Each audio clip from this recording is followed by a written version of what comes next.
Hi guys, and welcome back to Limitless Speaks. Today we're going to be speaking about the truth about idols. My name is Dara and I'm joined by Precious Shane. Lovely. And we're going to start with our normal preamble. As we've been doing in season 3, we're dwelling on the truth. Today we're going to be speaking more about idols. So guys, can you let me know, first of all, your definition of an idol? I think the definition that kind of comes to mind is anything that is not God. Of course, the commandment says, you shall have no other God. So yeah, it's whatever you've placed in that position, simply put. Yeah, I mean, to be honest, I can't really say it much better. It's just whatever you're placing above God in importance. Yeah. I was watching a sermon the other day and the pastor was speaking about how like our heart is like the throne or whatever. Like in your heart you have a throne. I'm saying it wrong, but in your heart you have a throne, and an idol is whatever you're placing on the throne apart from God. Is you know what I'm trying to say, like the king of my heart, stuff like that. So you know God is seated on the throne. So the question now for you guys is, obviously we see examples in the Bible about idols. So can you give us some examples in the Bible of idols, and also like in your personal life or like in nowadays what an idol can look like? Do you want to kickstart? I mean, like the obvious ones, we can go from that. The obvious ones are like the golden calf. I don't know, worshiping like a thing essentially. But I do think that there are also more subtle ones. So I think that this is shown by where you spend a lot of your time. So if you're spending a lot of time on your phone, you need to be careful, because if you're not careful, I think I can't remember. I think it was you who said that the phrase was like, anything you can't give up for God is like what you're placing above him. So that can be seen a lot through where you're spending your time. Yeah. No, I agree. And even that illustration you've just given about your heart being the throne, I think what occupies your heart the most, and like you said again, things that we can't give up. And it's, those are for example, like God asks you to do something, right? Or like to give something. Like the common example is God asks you to sow a seed, and you're really tight with that money. You're like, this must be the devil talking to me. I rebuke, I cast that voice. But you know that this, it's God talking to you. So you've kind of placed that money over you, but the only thing that should really be over you is God. And I think nowadays it's sad because these idols are not as, they're very subtle now. I think back in the days, if you have a statue and you bow down to it, or, if you call one God there, that's God. Like, for example, when you look at the Israelites, they were serving many things, at one time they were raising many statues, even the priest of Baal. It was very, evident there, right? But now it's more so subtle where, like you said, it's the areas you're spending your time, is what you're devoting your time to. Another example that does come to my mind is Eli, for example, like it was one of those ones, like his children were doing something that was completely outrageous. But, when God was like, I can't work with you anymore because you've placed your children above me. Like, I've been telling you to not do this thing. You can't keep your children in check. And to God, it was as if Eli had placed his children over God. So I think, even nowadays, sometimes we might place people over God. But I think the most scary part is how subtle it is now. Lovely. I want you guys to help me do something. So obviously you said, like it's subtle now. It's not like, bowing down to a golden calf. But I want us to do something, essentially a quick fire of things nowadays that can be an idol. For example, I'll give you 2, like for like money or, I don't know, your family. Yeah. Like things like that people don't realize can be an idol. I want you guys to go back and forward. I'm not involved because why? And basically say an idol. Do you understand what I'm trying to say? And then whoever is the loser. Okay? But we'll start with you, Cassie. Do you understand what you're trying to do? So you're literally just naming an idol nowadays that people often don't think is, but can be. Okay. Yeah, it's harder to spot, because I feel like, again, a lot of us Christians, like we say, the world has these idols, but we don't realize daily we can have a lot of things that we're placing over God, even for a period of time, not even, Okay. Like quick fire or like quick explaining? Okay. As in name. Okay. And then we can explain more later if there's anything that stuck out to you. You ready? Okay.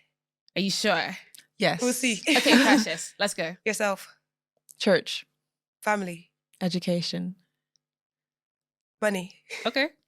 You said money. Don't worry, leave it. You said money. Okay, your clothes. Your clothes. I like fashion. Your job. Okay. Your children. Oh, That's family, babes. Oh, don't sorry. worry now. Keep going. No. 'Cause I don't We get need more. Come on. I think an opportunity. Ooh, deep. Your goals and visions. Ooh, deep. Um, Let's do one more from TV. You guys did great. I would have stopped by now. Your belief system. Your belief system, Yeah. or even if you're a Christian. Like your thoughts. yes. Wow. Do you know what? I don't know how to word it, but like your practices, your doctrines, your mindset, and that stems from a scripture that I read recently. I was like, oh wow. Yeah, I think that's really deep. And I feel like as well, often we can put like kind of what you were saying about your belief system, but like an ideology Yes. over God, over the truth as well. So can we even expand on that? Like when you start to focus on the right things, but in the wrong way over God, how can you be practical in spotting when you're putting something over God? Do you understand what I'm trying to say? I think an example that I can give is when we look at the Pharisees, for example, right? You know, Jesus was like, "You people worship me with your lips, but your That's what I heart was is gonna so say, far yeah. from me." Yeah, Yeah. they were doing many things in the name of this is Moses' law, this is the law Moses laid down for us. Let's do it. So it was more about practice. It wasn't from why are we doing this? We're doing this to please someone. It's the person we're doing this for. Are we pleasing them, right? So they turned it into practice. And I read something, I think in Mark 6, I believe, or 9. And it was talking about how the Pharisees, like, they were looking at Jesus and his disciple, and Jesus' disciple were eating food and they didn't wash their hand. And they were like, these people, you didn't wash your hand. Why have you not taught your disciples that it's important to do this? And God was like, hello, like, Jesus was like, these are not the things that matter. Like, what does me washing my hands? Please do wash your hands. Please do wash your hands. Please Let's do wash try your it. hands. Actually, But yeah. that's not going to take you to heaven, okay? Yeah. Because many people wash their hands. And anyways, so yeah, it was like they were placing so much emphasis in these practical things. Yeah. And it was like, I don't know, if you sit down and pause, what's this going to do for your life? What's this going to do for your faith or your spiritual life? So I think everything starts from God and stems from God, which is why Jesus, when he said, you know, the first commandment of all, like even like 1.0, everything else is 1.1, is love the Lord your God, because out of that you do, you know, you keep his word. And as David said, you know, I have kept your word in my heart that I may not sin against you. Like it's about God. So I just think now it's just, you know, people are so bound by religious practices that at the end of the day, we're missing it. Like the Pharisees stood there for hours praying, but it was for show, right? That does not account. Like, was God hearing them? I mean, I don't know. Yeah. So I think those are the. Sorry. I mean, I don't know, because Scripture did mention that you stand there for hours. So they were trying to honor themselves, like, because sometimes I feel like pride does kick in a little bit. Yeah, for sure. Because you're like, oh, I'm doing this right. I've not broken any of the 10 commandments. I've prayed. I've read the Bible. Me and God, we're G. Yeah. But then, you know, that's you kind of placing it all on me. I've done this, God. You come later in it. Yeah. Like, that's just mine. Yeah, that's You really took deep. everything. Sorry. But I will try to expand a little bit. I was gonna say your works. Okay. But maybe more specifically like your works of service to God. Deep. And how that could be an idol. So you're spending so much time in one area of the department of church maybe, but like that's taking over your prayer time. Yeah. You know what I mean? Yeah. Like that's taking over the time that you could be using to seek God. Not that you shouldn't. Again, these are good things. Get involved in the church, but just make sure that that's not coming over certain other things. So for example, like some people might spend so much time in church and only ever focus on that they might miss like job opportunities because of it, or they might miss out on family things. And you have to make sure that you're well balanced in that area. But yeah, that's pretty I much. think, you know, like you've just said, this is a topic and a conversation that it's important, because there's no like way you can define and be like, if you do this, then you're not idolizing anything else. I think the key is to always know, go back to the one you're doing it for. Like, is this what God has called you to do? Are you happy? I like that example you brought on about like spending one particular, like idolizing your work for God and church, that everything else is like Falling like apart, perishing and yeah. falling apart for it. Is this really what God has called you to do? Like, when think about people that I found fascinating is like people adopt one dimension of God and do so much with that dimension, forgetting that God is also a God that does want you to have wealth. He's also someone who wants you to be a big deal in society. He wants you in these spheres of influence. So, and for you to be able to do that, you need to I don't know, read a book. You need to go do this course. There's so many things you need to do. And the best thing is that you have all this grace Yeah. there ready for you to do. But I think we live in isolation of one thing. I think secondly as well, the idols also can be the things you don't want to give up for God. An example I can say is, for example, let's say secular music. It's something that, by the grace of God, I stopped listening to January 2023.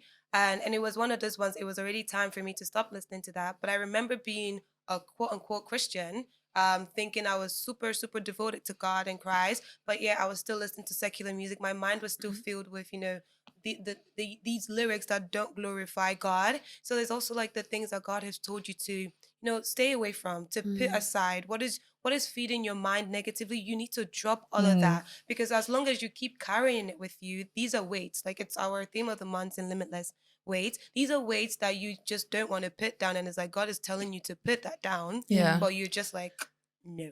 And a good way, sorry, Sorry. and a good way to realize sort of which area you're spending a lot of your time in or too much of time is in fasting.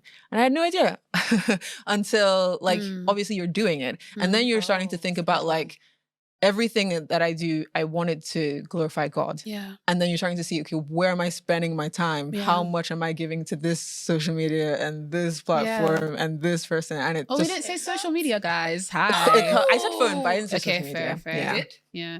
But that's actually really key. And I think that's funny because I used to go on social media fast and I would delete everything and I just sit and I'm like, what do I do with myself? Like, I'm like, literally. what is there to do anymore? Yes, I think that's really, really important. And again, like you were saying about following what God is telling you to do is very, very important. So it's not like we're giving you a list of things that you should dethrone, which will make you no longer, idolizing something. It's if God tells you to do something and you struggle with that, God is always going to test the things that you place above him, because he said he will destroy every idol. He's a jealous God. So lastly, what we'll kind of speak about as well is how to be intentional about, yes, we've kind of spoken about kind of identifying them, but even dethroning them. Like, how can we really, really be sure? I guess fasting is one of those things that you said, but how else we can be sure to dethrone those idols in our lives?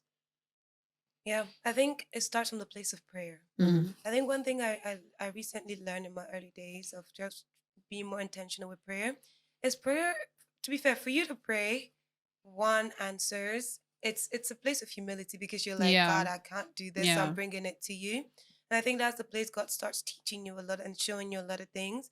So to be fair, I think prayer one time I didn't even know that social media was such a big distraction for me. Babes. Like, I found and funny enough, there was a period of time that I was like, God, every distraction, make me aware of these that I know and then think about stopping. Tell me why that week or that month I was scrolling on social media for hours and hours. And I was like, this is so bad. And like every single time I was just feeling like, hold on, I need to get rid of this. I need to stop this, right? So I think it always starts from the place of prayer, and just be ready to let it go. Be ready to be like, God, whatever I have placed above you, it could be a job, it could be a person, relationships. Yeah, relationships. Another one. I did forget. Well, but I'm like just kidding. romantic relationships. Yeah, for and sure. friendship And too, friendships, and yeah. friendship too. Yeah. Yeah. So I think the first place you can always start for, guaranteed, is never gonna like go wrong. It's prayer. Lovely. Thank you. And Shay? So the question was how to dethrone Yeah, them? be intentional about taking them off out of God's space. I think prayer is really good. Yeah. And maybe like a prayer, I try to do like, okay, the David's prayer of like search within me, So good. find out Yeah. which area Yeah. I need to improve on and cut out the things that don't glorify you. So I think that spending a lot of time with God as well also pushes these things away. You were talking about like secular music. For me, I found that like there was a point in my life when I was like, okay, Lord, I want to properly get to know you now, right? Like I want to start. And when I started doing that, it just fell. It was like I didn't have the urge, I didn't have the desire, I didn't have any of it, and it's just lasted me. You know what I mean? Like it's not something I ever sort of look back and I'm like, that was a great point in time. I want to go back to that point. And I think, spending time with God, reading your Bible, praying every day, as the song says. Actually, funny enough, there was a word when I went into 2023. There was a word like a memory verse for me. No, this was not 2023. I think it was 2022 or so.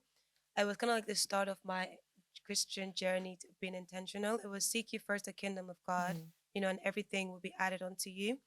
And it took actually 2 years for me to properly understand what that meant. And I only recently understood what that meant.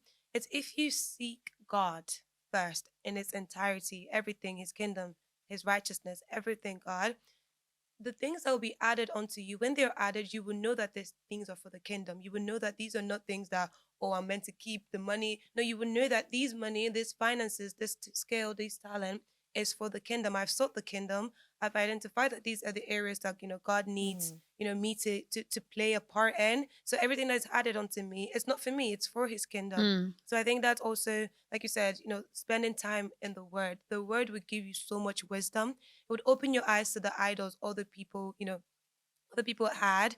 And like even this one with like Eli's son, now you know that your family and your children can also be like, your idol. You can place them, above the place of worship and fellowship of God.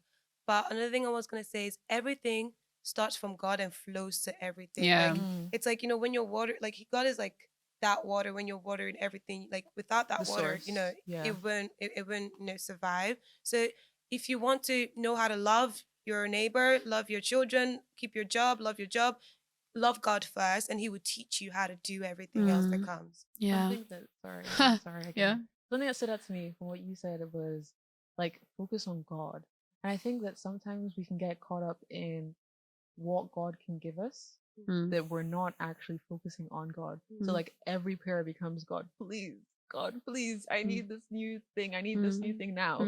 And like even if, for example, like even if you were needing like a lot of money at that point because you truly did desperately need it, seeking the money isn't going to help you. Yeah.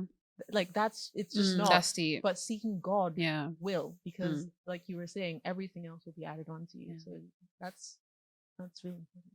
Deep. Thank you guys so much. That was a really, really great contribution. I think the conversation that we had definitely delved a lot more into the position that we are in, as opposed to, like, oh, it's so far away from us, we can never. Do you understand? It's a very real thing. It's a matter of the heart. And I love that you brought in David's prayer of search me, oh God, know my anxieties, know my weaknesses, let me know what's going on with me. And I'd encourage every single one of us, even me, I'm going back to my closet, but all of us, like, after you finish this, just make that very simple prayer. And when God identifies those things to you, just start working on it, because we know God is a jealous God, and he lets us know that we should serve him only for our own benefit, because he's the only one that can provide us with all that we need. So we hope that you enjoyed this episode, and we hope that you were blessed. Follow us on Instagram, TikTok, YouTube, yes, Facebook. but don't make them an idol. Hallelujah. See you later. Bye. Bye.